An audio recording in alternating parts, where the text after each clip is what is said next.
26వ సంవత్సరం నుండి దేవుడు ఇచ్చిన భారాన్ని బట్టి, దేవుడు ఇచ్చిన దర్శనాన్ని బట్టి దేవుడు మనతో మాట్లాడుతున్నాడు. యోబు భక్తుడు సెలవిచ్చినట్లుగా నా కనులతో నేను నిబంధన చేసుకున్నాను. పిల్లల నిబంధన వడంబడిక మనం దేవునితో చేసుకుంటే దేవుడు మనతో ఉంటాడు, దేవుడు మనలో ఉంటాడు. మనలో ఉన్నాడు అంటే మనమే ఆయన ఆలయం, మనమే ఆయన మందిరం అని గత కొన్ని నెలల నుండి దేవుడు మనతో మాట్లాడుతున్నాడు. కాబట్టి దేవుని మందిరం అనబడిన మనం, దేవుని ఆత్మ మనలో ఉంటున్న మనం చాలా సహనంతో ఉండాలి, ఓర్పుతో ఉండాలి, చాలా భక్తి కలిగి ఉండాలి. ఆచారంగా ఉండకూడదు, అలవాటుగా ఉండకూడదు.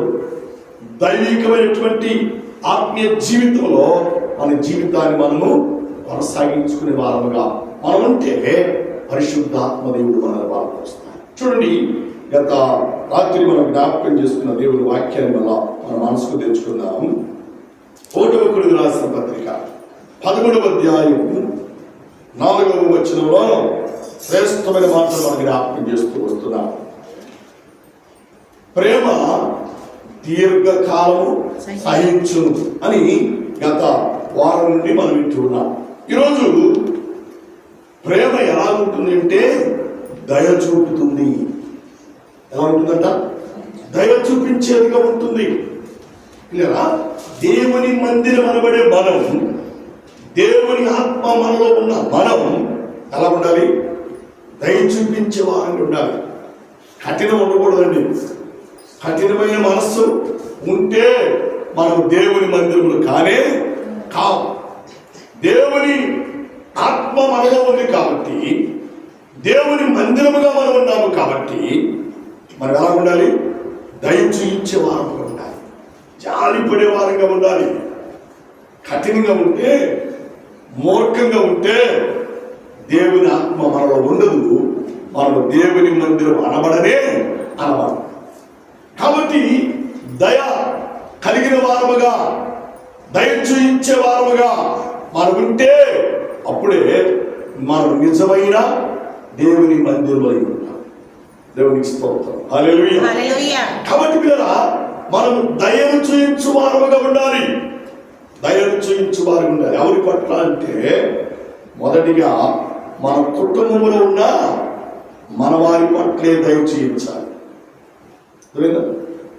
భార్య పట్ల భర్త దయ చూయించాలి. ఏమండి?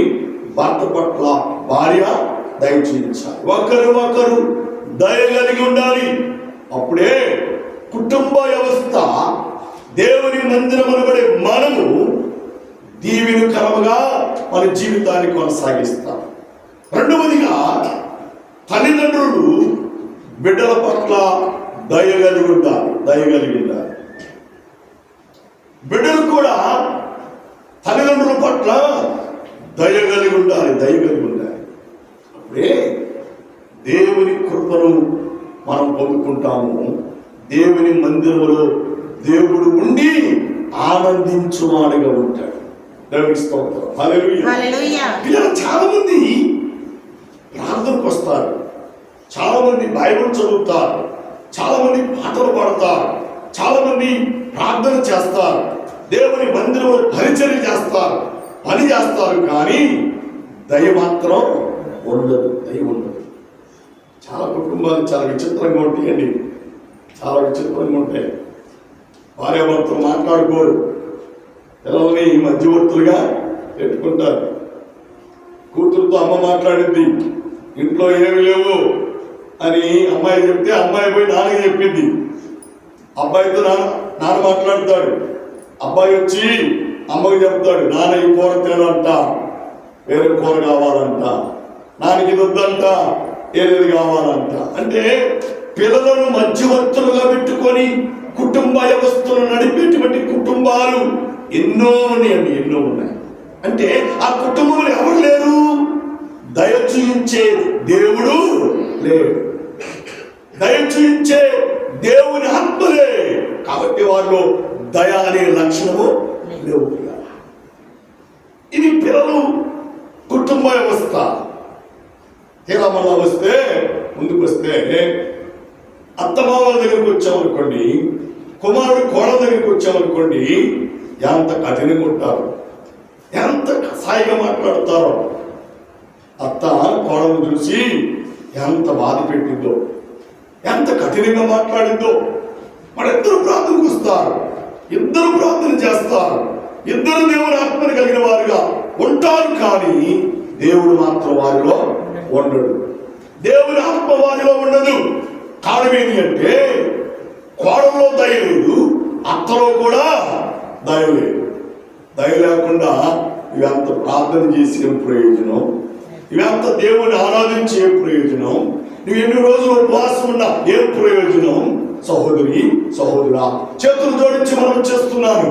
మనము దేవుని సన్నిధిలో దేవుని మందిరముగా ఉండాలి అంటే, దేవుని ఆత్మ మనలో ఉండాలి అంటే, దేవుని ఆత్మను కలవారముగా ఉండాలి అంటే, ఉన్నామని రుజువు కావాలి అంటే ఒకరి పట్ల ఒకరు దయ కలిగి ఉండాలి. దేవునికి స్తోత్రం. హల్లెలూయా హల్లెలూయా. దయ కలిగిన మనస్తత్వం కలిగి ఉంటే మనము దీవించవచ్చు. దయ కలిగిన ఆత్మను మనం కలిగి ఉంటే అప్పుడే దేవుని మందిరముగా మనం నిజముగా దేవునిగా పంచేవారు. సహోదరి సహోదర, ఉపవాస దినాలలో మనం ఎలాగున్నాం, ఈ మందిరం ఎలాగుంది,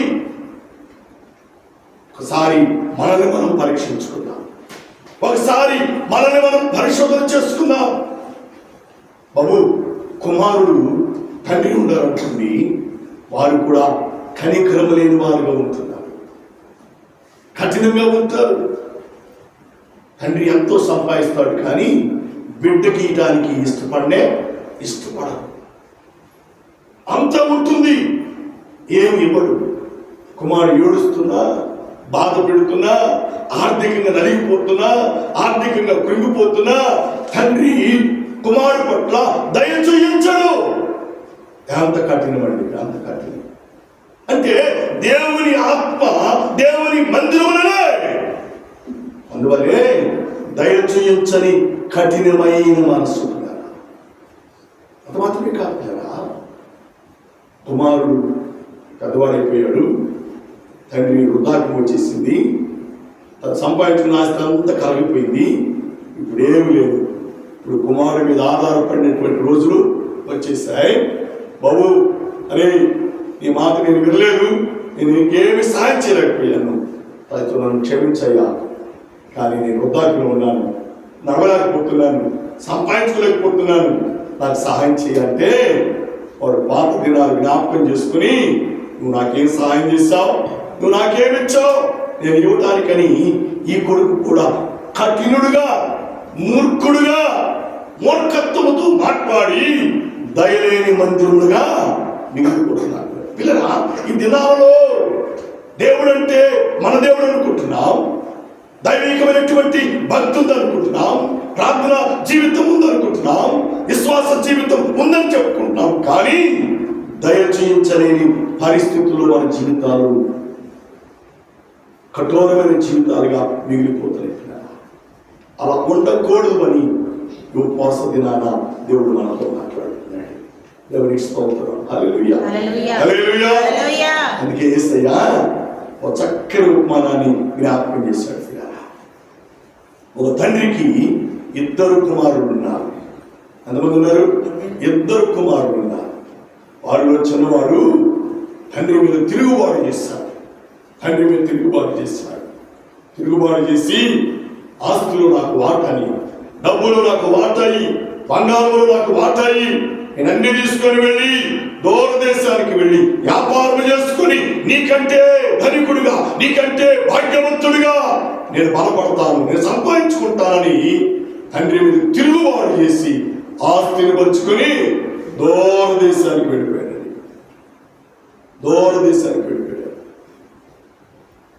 తండ్రి ఆస్తిని పంచే సమయం కూడా అంటున్నాయా, వాళ్ళ చిన్న వయసు అనేది తొందరపడబాకయ్యా, నాతో నువ్వు ఉంటే క్షేమంగా ఉంటావు, నన్ను కాదని వెళితే ఇబ్బందులు పడిపోతావు, లోకము నేను బ్రతకనీయుడు, లోకంలో పరిస్థితులు నేను కృంగదీస్తాయి, నువ్వు పతనమైపోతావయ్యా, అలా వద్దు అని ఆ తండ్రి ఎంత బ్రతిమలాడినా ఆ కుమారుడు మాట వినక తిరుగుబాటు చేసుకొని అంతా తీసుకుని వెళ్ళిపోయాడు. లేదా కొన్ని దినాలు గడిచిపోయాయి, కొన్ని సంవత్సరాలు గడిచిపోయాయి. తీసుకెళ్ళిన డబ్బు, బంగారం అంతా అయిపోయింది.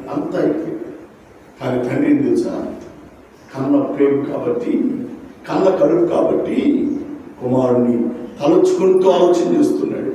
అయ్యో ఆ కుమారుడు చిన్నాడు, వ్యాపారం ప్రారంభించాడు, ఆ వ్యాపారం లాస్ వచ్చిందేమో, నష్టం కలిగిందేమో, తీసుకెళ్ళినంతా అయిపోయిందేమో అని ఆ తండ్రి కుమారుడు గురించి ఆలోచన చేస్తున్నాడు. నిజమే పిల్లరా, తండ్రి ఆలోచన చేసినట్లుగా అంతా పోయింది. దైవ గ్రంథంలో ఎలాగ తెలిసిన ఆకలి బాధకు తట్టుకోలేక పొందులు తినుపొట్టు తినటానికి వాడు పాల్పడ్డాడండి. ఎంత భయంకరం ఏమండి. తండ్రి ఇంట మంచి భోజనం చేశాడు, మంచి కోడలతో తిన్నాడు, మంచి మాంసాహారం తిన్నాడు, మంచి చేపల కూర తిన్నాడు, మంచిగా తృప్తికరమైన జీవితాన్ని తను అనుభవించాడు. తండ్రిని కాదని ఆస్తిని పంచుకొని వెళ్ళిపోయిన తర్వాత ఆకలితో చచ్చిపోతున్నాడు. ఆకలి బాధని తట్టుకోలేక పందులు తిని పొట్టు తినటానికి ఇష్టపడ్డాడు. కానీ పందులు ఆ పొట్టు తినటానికి కూడా అవకాశం ఇవ్వలేదు. అప్పుడు ఏమైంది తెలుసా, కుమారుడికి బుద్ధి వచ్చి ఒక ఆలోచనకు వచ్చాడట.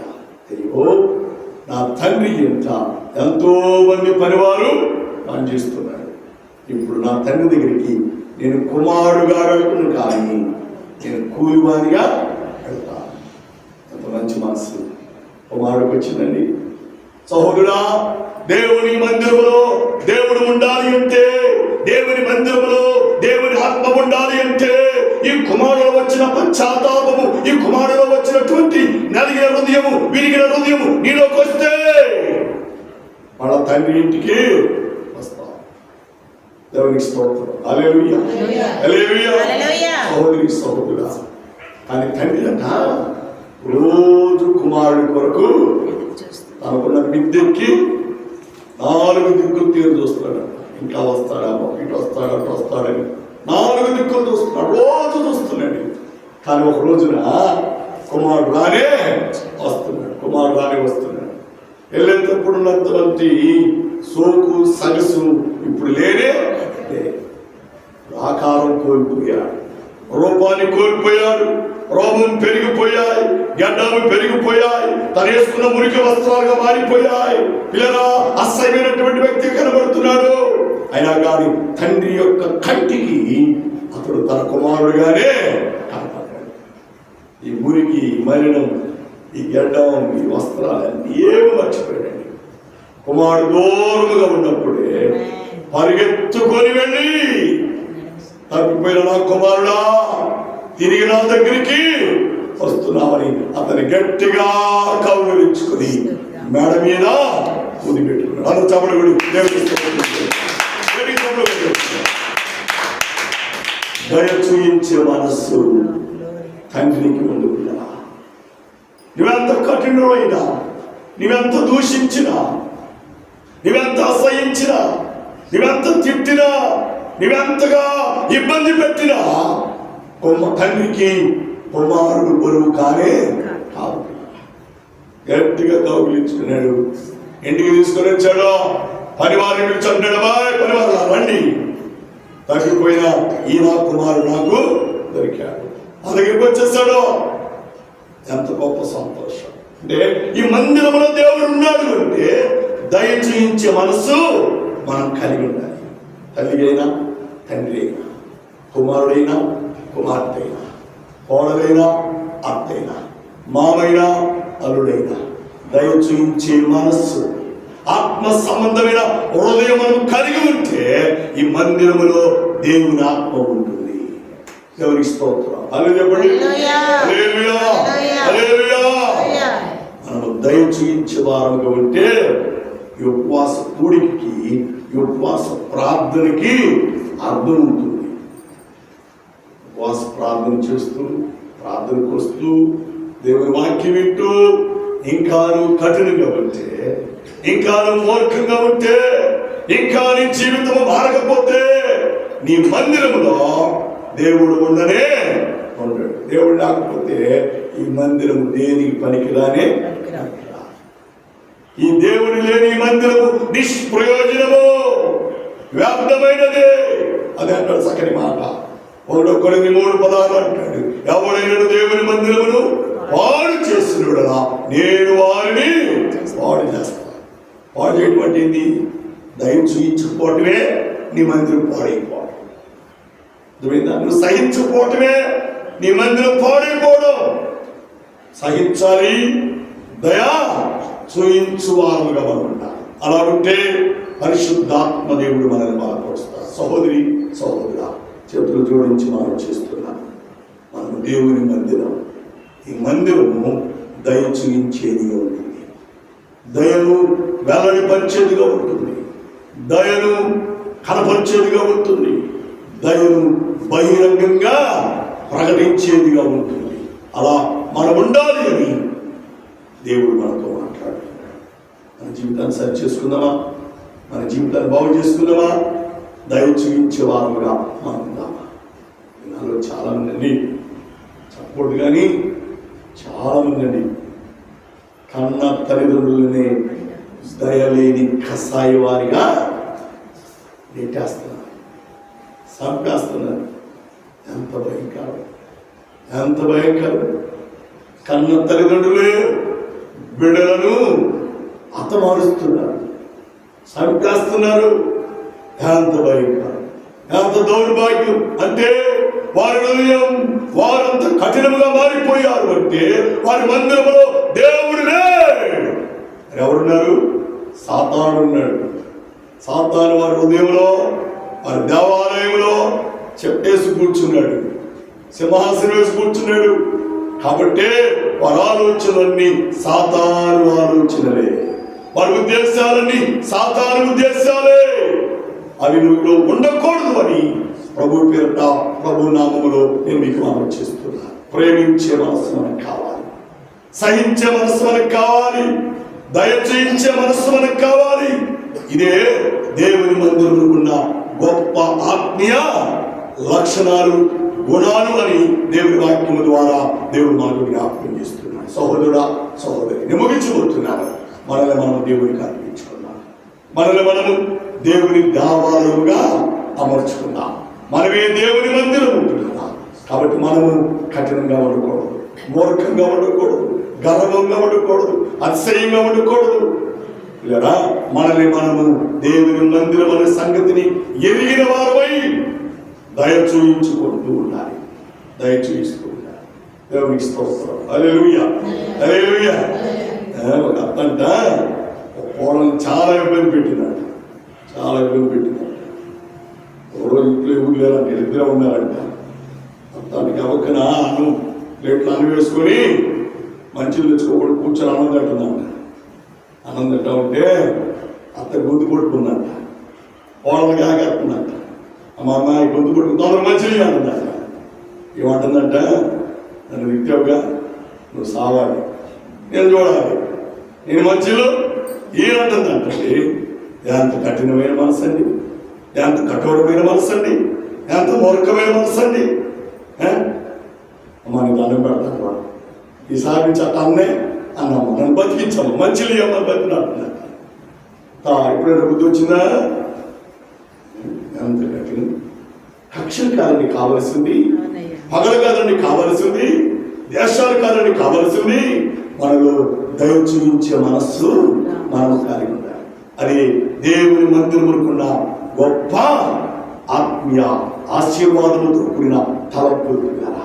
అది మనకుంటే మనమే నిజమైన దేవుని మందిరం. హల్లెలూయా, హల్లెలూయా. అలాగే మనం జీవిద్దాం, ప్రేమను కలిగి ఉందాం, దయను కలిగి ఉందాం. దయను పంచేవారముగా, ప్రేమను పంచేవారముగా, ఒకరి పట్ల ఒకరు బాధ్యత కలిగిన వారముగా, ఒకరి పట్ల ఒకరు విశ్వాసం కలిగిన వారముగా, ఒకరి పట్ల ఒకరు ప్రార్థనా భారం కలిగిన వారముగా, ఒకరి పట్ల ఒకరు భక్తి కలిగిన వారముగా, ఒకరి పట్ల ఒకరు దేవుని సహవాసం సంఘము కలిగిన వారముగా మనం ఉన్నట్లయితే దేవుని ఆత్మ మన నుంచి పోనే. ఎప్పుడు ప్రేమ కలిగే దేవునికి స్తోత్రం. హల్లెలూయా, హల్లెలూయా. అప్పుడే దేవుని దేవాలయం మనము ఆయన వచ్చే వరకు, మన చర్చ్ వరకు ఈ మందిరము కదల్చబడనే కదల్చబడదు, ఈ మందిరం అపవిత్రపరచబడనే అపవిత్రపరచబడదు. కాబట్టి మనము దేవునికి అర్పించుకొని దేవుని చిత్తానుసారంగా జీవించి ఇచ్చే రాజ్యానికి, కొడుకు రాజ్యానికి వారసులు కావాలని ప్రభు పేరట ప్రభు నామములో మనం చేస్తున్నాం. దేవుడి మాటలు, దేవుడి వాక్యాన్ని మన కొరకు దీవించి ఆదరించి ఆశీర్వదించుగాక. ఆమేన్, ఆమేన్, ఆమేన్.